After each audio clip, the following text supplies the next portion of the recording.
We now welcome in CBS Sports national baseball reporter Julian McWilliams, who's been all over this report, and it's been a controversial few months for Rafael Devers in Boston, dating back to spring training and that move to DH. Here's what he had to say in spring training when he was asked about the move. So are you saying if they ask you to DH, you won't do it? No. Can you expand on that? I play third. Sorry, just to back up.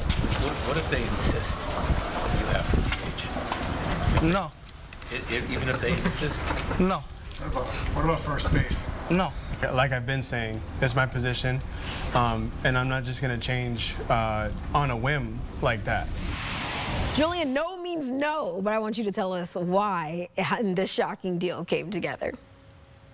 I think the fallout for Devers started even before that. It started in when they went after Bregman in the first place. They didn't communicate that Rafael Devers, that they were going after Alex Bregman. And then when it happened, he figured he would move to second base. Alex Bregman moved to second base, and he would be at third base. And then all of a sudden it became a thing where Alex Bregman would be the third baseman, or they thought he'd be the third baseman. So it started there from a communication level. And then it sort of ended up saying, okay, he's going to DH. He's going to do what's best for the team. However, Tristan Casas then got hurt. They then asked him to play first base, and he said no. Similar answer to what he said there. He said, you guys basically told me to throw away my glove. You told me that I couldn't field, and I was going to be the DH. I'm getting comfortable in the DH spot. I'm not going to play first base. So they've had this, spin cycle of people that have been in and out from first base, from Abraham Toro to Romy Gonzalez, all guys that aren't position players that should be playing every day.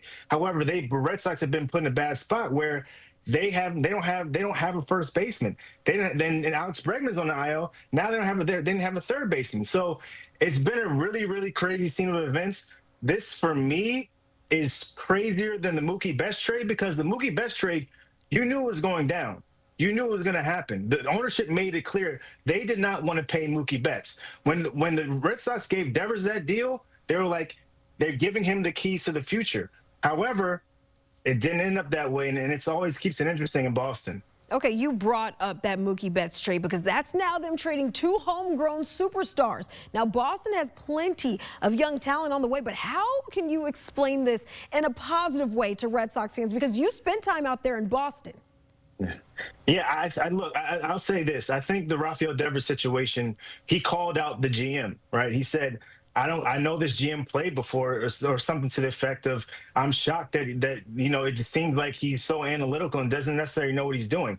Rafael Devers didn't say that, but he said that in a certain amount of words. He did say that. So I'm shocked, right? When I got a text from somebody earlier saying like, hey, there's going to be something that's going down soon that's going to surprise you. And I thought, okay, it's maybe Jarren Duran is going to get traded. Maybe, they're going to send Christian Campbell down to the minor leagues because he hasn't been playing well.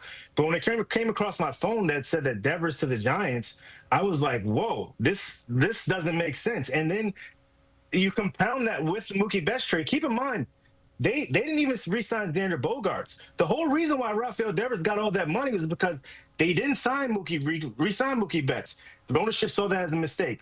They failed to sign Xander Bogaerts when they could have got him for $140+ million. Xander Bogaerts wanted to be a Red Sox. Xander Bogaerts wanted to stay with the Red Sox. This is what Xander Bogaerts is home. I think part of the reason why Xander Bogaerts is struggling so much in San Diego is because he didn't want to be there necessarily. And then it's saying like, okay, we're going to have to give somebody the money. And it landed on Devers. So now you're looking at that situation and saying he would have been a DH anyway. It happened earlier than he probably thought so. But however, he was never a good fielder. He was always led the majors in league. I think he led the majors with seven straight seasons in errors at third base. So ultimately, he was going to end up at the DH spot. But I think when he said, I don't want to play first base, after the GM, not Alex Cora, the GM came and asked him, hey, can you play first base? And he said, no, I'm not playing first base either. That's where the fallout became an issue. Yeah, maybe another big blow, especially just for Red Sox fans, because we talked earlier about that Mookie Betts trade and maybe some of those assets not quite living up to the hype, maybe hoping for something different this time around. But Devers joins a team with 5 Gold Glove winner Matt Chapman at the third base. He's starting a rehab assignment soon. They have an issue at first. What would you anticipate is the plan for Devers in San Francisco? It's not going to be third base because that's where Matt Chapman plays, and Matt Chapman is arguably the best third baseman defensively of this generation. I mean, he's 10 times better than Alex Bregman is at third base, and Rafael Devers couldn't even beat him out.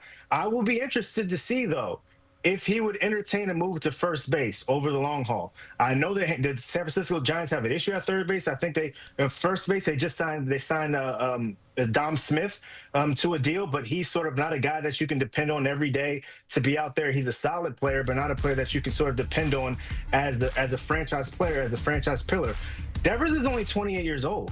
And that's the scary part about it is, like, if he were to get into shape, because he came to camp out of shape, I think that was in part because of the Bregman situation. I think the Red Sox, part of the reason why they didn't want to communicate this to him was because they feared that he would be that it would be an issue and he would come to camp out of shape. Well, he came to camp out of shape anyway. Look, this is the craziest deal I've ever seen in my time covering the game. And I think if you give Devers a chance to play first base, I think he can be really good at it. I don't know if it happens this season. He might still be at the DH spot, but I think going into next season, that could be a possibility. Okay, so with this move, do you think the Giants feel like there's now an opening to maybe chase down the Dodgers? Oh, for sure. Like they've already had the pitching. They already had Logan Webb and Robbie Ray. And Robbie Ray's having one of the best seasons he's had. He's having a Cy Young type season, and Logan Webb's having a really good season. They have one of the better bullpens in baseball. The key to what the Giants do is they pitch. They've always pitched and played defense. They know they're going to do that. They've struggled with the bats, and I think Devers in the middle of that lineup is going to give them some oomph that they haven't had in years. Well, it's going to be certainly a tough going for Red Sox fans, at least for the time being, losing another one of their superstars, and Giants looking to catch some ground against the Dodgers. Julian, we appreciate you stopping by with the insight. Thank you so much. And here's the updated odds to win the World Series. Following the trade news, the Giants with the 9th shortest odds to take home their 9th championship at plus 3,100. Giants currently keeping pace with those Dodgers for the top spot in the NL West.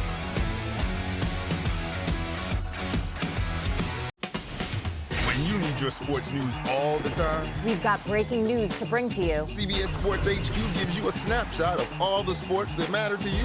Big news coming out of the NFL. A lot of movement in the rankings this week. With highlights. What a finish at the final round of play. And in-depth analysis. Can they three-peat? Tony Romo joins the conversation. What can you say about this game? When you need your sports in a snap. We're bringing you that breaking news right here on HQ. Find it on CBS Sports HQ. Streaming free anywhere you are.